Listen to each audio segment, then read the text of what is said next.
Each day starts out with a morning. You may wake up because your circadian rhythm is in total sync with the sun. Or, you might have woken to the shrieking sound of your frantic alarm clock, forcing you to start the day. But anyway you end waking up, morning is the first part of the day. It's when you have the most important meal of the day. It's when you get ready to conquer the day ahead of you. For some people, it's the only time alone they get before the rest of the day comes breaking their door down. So why not try to make every day start off as a good day? Chapter 1 Waking up. How we start the day is how we end the day. And we begin our day by waking up. But here's the question: how do you get out of bed? Do you wake up grumpy and frustrated? Or do you wake up feeling grateful and excited? Consider this idea: if the first sentence to your paragraph is weak, nobody's going to read through the rest of it even if the rest is beautifully scripted. The same goes for your morning. If your morning doesn't go the right way, no matter what happens through the rest of your day, it'll remain a bad day because of the way it started. It's an inevitable chain reaction that you can prevent if you simply pay more attention to how your morning goes. The first step is waking up in a better spirit. The easiest way to do this is by rising early. Now usually when you wake up early, you feel horrible. You see the time and groan wondering why woke you up at such an early hour. But what's making you wake up in such a bad mood is the time you fall asleep. And the question is, what time did you fall asleep? How did your sleep go? What caused your bad night? How can you prevent that bad night from ever happening again so your mornings are better? If you haven't realized it yet, this is all one big cycle. To have a good morning, you need a good night's sleep.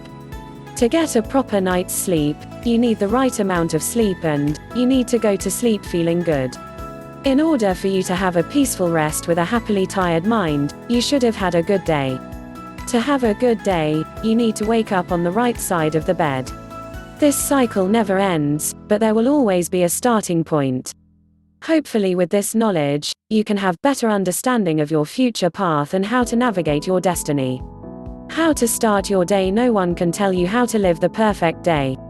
What's a perfect day to you could be a disastrous day to someone else. So the most anyone can do for you is point you in a direction that you might like. Cliched but true, any good morning starts on the right side of the bed, and in most cases, the right side of the bed faces the window in your room so you can catch a glimpse of the first rays in the light blue sky. Any morning you want to be worth it involves all of your favorite things. This could be a bubble bath or a warm cup of espresso to kickstart your mind. Some people read a book while their mind is fresh to reminisce about their favorite characters throughout the day. When you're starting a day, try to never start it on a bad note. Typically, if your day commences well, then the rest of the day doesn't seem so menacing and you can better handle situations you face through the morning, afternoon, evening and night. Don't tackle anything stressful in the morning. Things you know will take a long time and hard effort, save for after you've spoiled yourself a little in the morning. Most people assume that time for yourself is at night or in the evening when the day comes to an end. While this is an understandable assumption, time in the evening should actually be dedicated to wrapping up and completing your day. The best time to spend on yourself is the morning, when the sun is high and the day begins. Yes, you have to prepare for the following outcomes and responsibilities of the day, but that's why it's better to start your days earlier. Starting them earlier gives you more time to yourself, enough time to make the morning an enjoyable routine rather than one you resent. Value the time. Time is a precious aspect in life, which is why you should always be thankful for what you have. All the time you're given shouldn't go to waste. Plan out your day, think of how to decisively make use of your time each day. Each passing minute is a minute you'll never get back, so make them all count. If you humble yourself, you'll be less pessimistic and enjoy each moment a little more. Don't get the wrong idea, this isn't an easy persona to adapt. It's much easier to hate, blame, judge and resent than it is to relish, cherish and be thankful. To those who are naturally positive and appreciative of all they have, salutations to them. But for all the others who still aren't as grateful as they should be, there are steps you can take to get there. For instance, make a list of all the things you can't live without. These are the things you must be thankful for. Every night, go to sleep right after you read through the list, remembering all the things you have and should appreciate. When you wake in the morning, whether you realize it or not, you'll subconsciously reflect back on the last thing you did before sleeping. If that was remembering your gratefulness, then your first emotions in the morning should be relief and relaxation, knowing you have your necessities. You'll also realize the more grateful you become, the longer your list will get. The longer the list gets, the happier and more fulfilled you'll feel figuring out how much of your life is truly a blessing. In a way, all you're doing is opening your eyes to the reality of what can be taken away from you, and in this world, that's everything. It's an odd and simple way to uncover your inner gratitude, but it works anyhow. Enjoying your day after the morning, the rest of the day still lies ahead. What you do with the rest of your day will affect the way you sleep when nighttime comes, and how you sleep will determine the primary outcome of your morning. Remember, the cycle never ends and it's up to you to keep up. So since your morning has been taken care of, and your thoughts of nostalgia and respect claimed by the silence of the night, what's left for the day? Everything else. Chores, responsibilities, errands and hobbies that deserve some recognition all fit into your day. Now that you've spent the whole morning to yourself, it's time to go outside and spend the rest of the day with others. This could be at work with your colleagues, keeping in touch with your social life, or visiting relatives for a long-due family lunch. In the daytime when the sun shines on your path, you can surely find something to keep your mind active and occupied with optimistic thoughts. Stay light on your feet since anything can come your way. Think of the things to be thankful for, recollect on the great moments you have experienced again and again to keep your spirits high. Your destination is eventually the night where you'll rest for the next day, so make your goal to reach the starry lit sky and high hopes for the following day called tomorrow. Read a good book, indulge in some hobbies, work out to shake off any stress or energy you may have left in the day. Your day reflects your morning. Haven't you ever had someone look at your facial expression and immediately say, "Rough night," or "I see you woke up on the right side of the bed"? Your morning has such a strong impact on your day, it literally shows on your face. So keep your head held high because you want everyone to know that you own the day. Chapter 2: The Early Bird versus the Night Owl. There are two kinds of people in the world: those who are capable of rising with the birds, and others who rather be known as the night owl. These people are distinguished with two different names because they function best at different time of the day. If you're a morning bird, say even a rooster, you'll always be awake in the morning to coo when the light comes from the east, but you'll be dead asleep as the west consumes that light. An owl will never coo at sunrise because they're always too busy sleeping. They don't cherish the sun because it interrupts their slumber. Unfortunately, most people nowadays are night owls and they sleep their days away when they could have been doing something else. The brutal truth is that while morning birds are living all of the benefits of waking up early, night owls don't experience anything other than the downfalls of sleeping in, and that does eventually need to change. Another issue is that once you've chosen a side, it's hard to convert to the other side.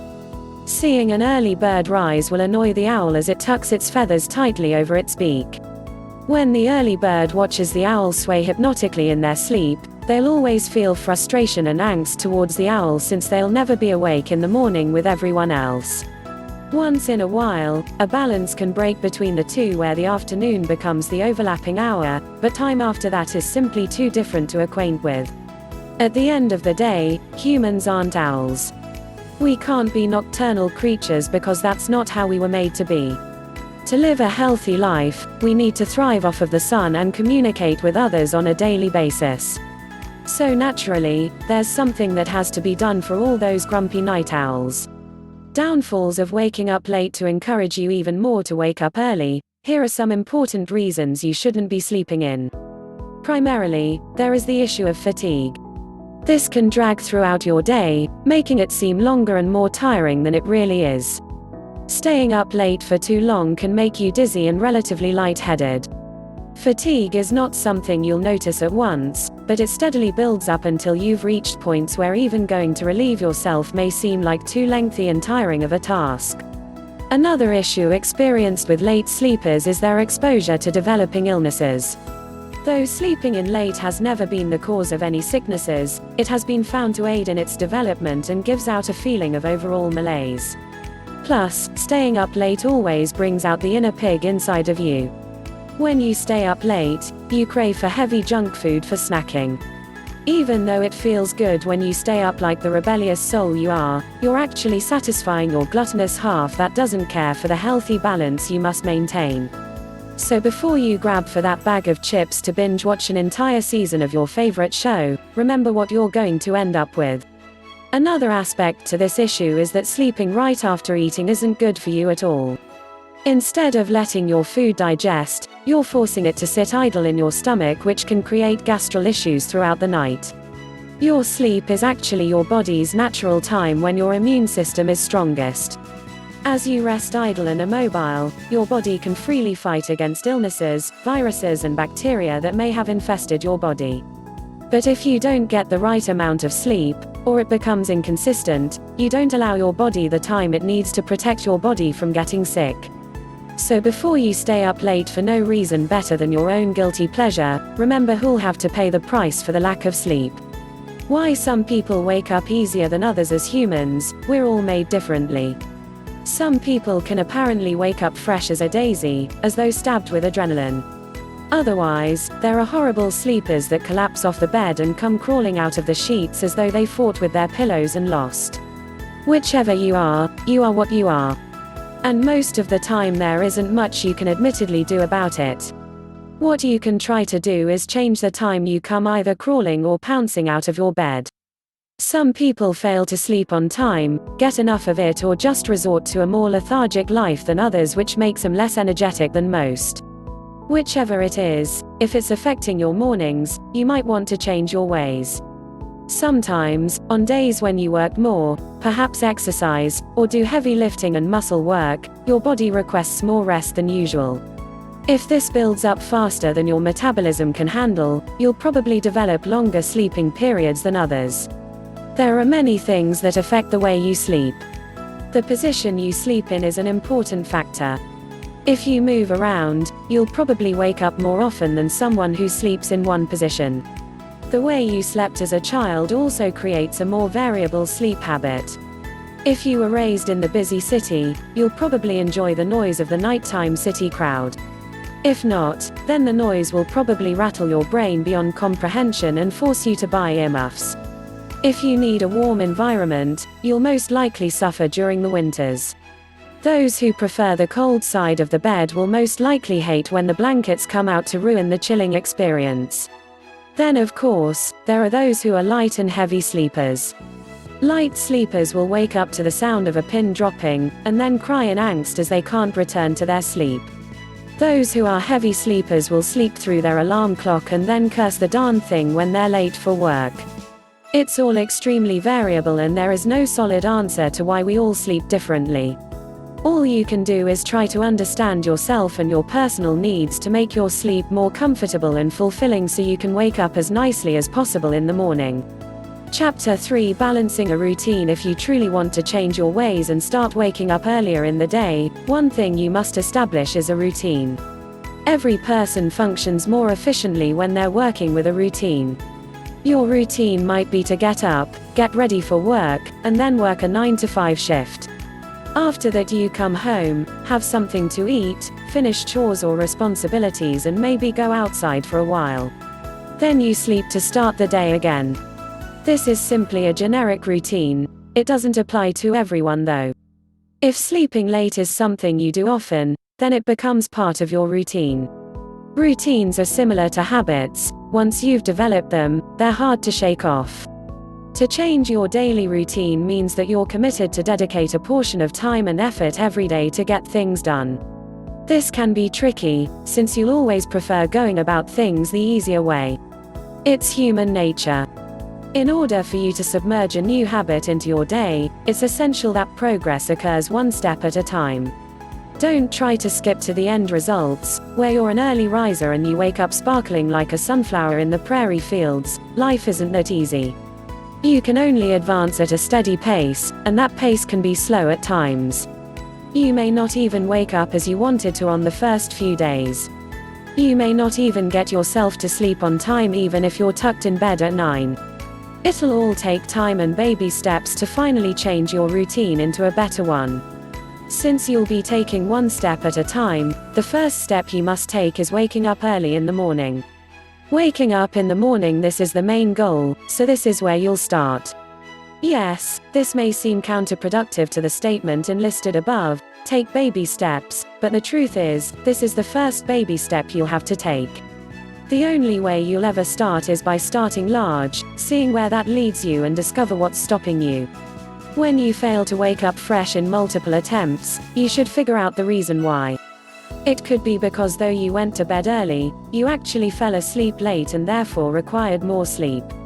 It could also be that though you went to sleep early, you had nothing provided to help you wake up so early, which resulted in your subconscious waking you up as it usually would. When you go big the first time, you're bound to go wrong. Mistakes are what you'll learn from, and from there, you make better and smarter choices. After a feeble attempt the first time, you can correct your mistakes to make for a better prepared night and a healthier, happier morning. Another point to remember, your morning should never be a struggle. If you find that you woke up on the wrong side of the bed or your morning isn't going well at all, then rest some more and try again tomorrow. No matter how hard we try, not every morning is going to be perfect, and if it were up to us, we never would actually rise early. Sleep is great, and if you're not getting enough of it, you'll never be the morning angel that awakes with the call of the sun. Sleeping at night, sleeping on time is just as important as waking up on time. Though no one will ever force you to do so, it's better to sleep early. Your parents only ever yelled at you to go to bed because they knew the horrible feeling of waking up late and hating the rest of their day. All parents want their children to rise happy and full of energy. That's why, like any parent, you'll have to be on your own back, pestering yourself to sleep on time. Everyone has heard the saying, "The night is still young," and yes, it's a very fun motto to live by. Yet, it's also an unhealthy motto to succumb to. Though it seems to be all fun and games when you hoot amongst the night owls, the day to come, the day where you'll be spending time with work colleagues and people that matter to you, won't be as much fun. The truth is that the day was made to fulfill opportunity and experiences, not so you could lounge around and do nothing. Being active in the day is much more important than being active at night, and so, sleeping early becomes the next step to your progress. Every person requires 8 to 10 hours of sleep daily. So, if you plan to wake up at 7 in the morning, you'll have to sleep at least 11 in the night for 8 hours. If you think you'll be better off with 10 hours of sleep, then you'll have to go to sleep at 9 at night. It may seem cruel and bring along nostalgic memories of school nights, but it's for the best. Once the late nights are gone, the mornings will be easier to manage. You'll eventually start waking up in the morning feeling much better, and staying up at night will become much harder. This balance will make for a healthy routine and a surefire habit of rising with the sun. The reaction of your actions while you become the increasingly positive morning bird, you'll have to watch out for other pesky habits that can prevent you from staying up too late and returning you back to your lethargic ways. It's always easier to return back to the way things were. If you fall asleep late once and wake up late, you may stray on this routine for days before you can fix your schedule once more. In order to prevent this, there are some other habits you may have to shake off. Perhaps you end up procrastinating your chores until the end of the day. You may watch television in the night, or even simply enjoy the quiet starry sky above your head.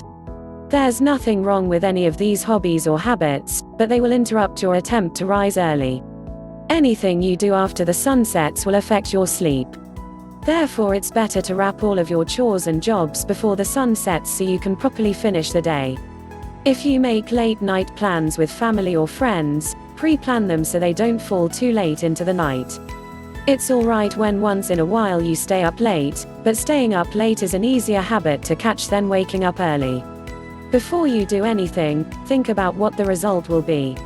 Naturally, if you have coffee at 8 in the evening, you're not going to sleep anytime soon. Going out for late night movies are most likely going to keep you up for the next few nights. Hangovers and late night parties aren't any help either for the morning. Chapter 4 Sleep. First, to wake up. Sleep may not always be in your control, but in the control of your subconscious. You don't even realize it, but your body works on a mental schedule that has steadily developed over time. If sleeping in is what your body is used to, then that habit has become a part of your routine. All of your hours awake and asleep work based on what you are accustomed to. Changing this, though, is not as easy as reading an article. It takes a lot of devotion and constant reminders. An intuitive habit isn't something you rub off. It takes a long time to change, as it does to develop, which could be months. It could even be years. Nonetheless, sleep is what comes before waking up, and therefore is the impacting action that will either help you or hold you from waking up on time. That's why it's what shall be thoroughly addressed in this chapter. Don't confuse this with getting enough sleep or not, but this instead addresses how you sleep, the pattern your sleep has gotten accustomed to. This topic discusses your possible sleeping patterns. As further discussed in detail, your sleeping pattern is the natural custom you follow to fulfill your necessary amount of desirable slumber.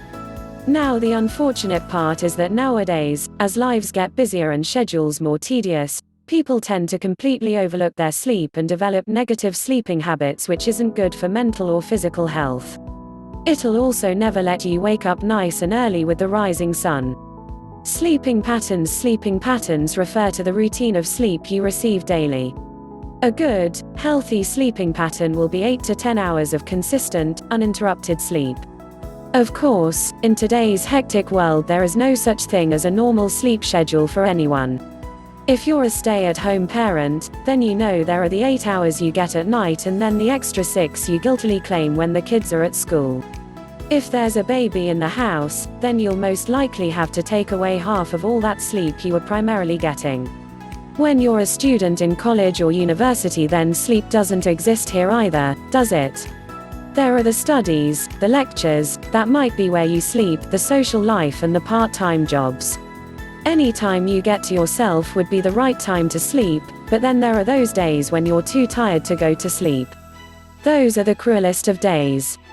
When you're a working professional, you're off to work, you're doing work at home and then in the office, you'll most likely experience those days when the whole load of the day can't be accomplished in your regular hours. Then when it comes to sleeping, you have a home, possibly friends and family to attend to, food and that shower you deserve. Sometimes it feels like there aren't enough hours in the day to get anything done. But yes, there are 24 hours in a day no matter what your brain tells you, and that's more than enough to tire you out to the bare bones. You could be a bodybuilder fixing the physique of others, a cashier smiling at all the passing faces, someone whose face is hidden behind a cubicle from 9 to 5, or a mother finally putting 2 menacing toddlers and 1 bawling baby into sleep. All of you have enough hard, dutiful work to do, and once the day ends and the sun sets, you've earned that night's worth of sleep. But not everyone can get that sleep they need. Why? Because of your sleeping pattern. Positive sleeping patterns and their benefits. A good sleeping pattern, as mentioned before, is one that consists of 8 to 10 hours of uninterrupted consistent sleep that occurs at the same hours of each day. This is the ideal sleeping pattern to have for the healthiest balance between your days and nights. With this kind of sleeping pattern kept in mind, you can apply this to the schedule you have. Surely in between the family, friends, acquaintances and work there are 8 beautiful hours just waiting for you to arrive and greedily consume them with the heavy-duty sleep you need. Those that have a healthy sleep pattern will always have a fresh burst of energy to complement their newfound joy of the new day. They'll also have a mind at its highest peak of productivity and creativity. The benefits to sleeping well make you a happier, healthier and more positive person in general. Since humans work best when on a schedule, a steady sleeping pattern will make you a steadier person. This sleep should be steady, peaceful and in the most comfortable bed you have. Sleep is when your body can rest, heal, repair and refresh. In this timely process, you have to keep your body relaxed and soothed so you're ready for the following day. It'll almost definitely welcome you with the warm embrace of another cacophonous, blasphemous routine. Sadly, this isn't what people tend to get, and instead, they move to the other type of sleeping patterns. Negative sleeping patterns and their downfalls. This type of sleeping pattern is the one that most people work on nowadays. This is an inconsistent, tedious and horribly timed sleep hour schedule that breaks into sections of your day. As people nowadays can't find the time for themselves, it's evident that they also don't find the time to sleep. Now you might think that you're getting all the sleep you need, but you're most definitely not getting the sleep you deserve. With a chaotic schedule, constant running around and endless errands to attend to, your sleep is probably divided, limited and scanty. What does this bring you? Nothing good. Eventually, you'll become grumpy, disheartened, and unenthusiastic about everything because you aren't getting your complete sleep. You won't wake up happily and instead reluctantly. Rather than tackling your day with willpower and optimism, you'll feel as though you're being dragged by the neck to each and every destination on your agenda. Split hours of sleep don't satisfy your requirements and instead agitate them further. When you're not getting a good long sleep, you're missing out on the break your body needs to recover from working all day. Getting too little sleep isn't the only issue, getting too much sleep can hurt you too. If you're getting more sleep than you need, you can become a lethargic and weakened soul, since your body isn't moving and mind not working as much as it should. When you're tired all the time, sleep can make you crankier than usual and you'll wind up in an endless cycle of frustration. Your sleep can make you the most approachable, friendly and sweet person in the world, or turn you into the bitter, crude and grumpy troll that crawls out from under the bridge only to taunt the others around them with pessimism.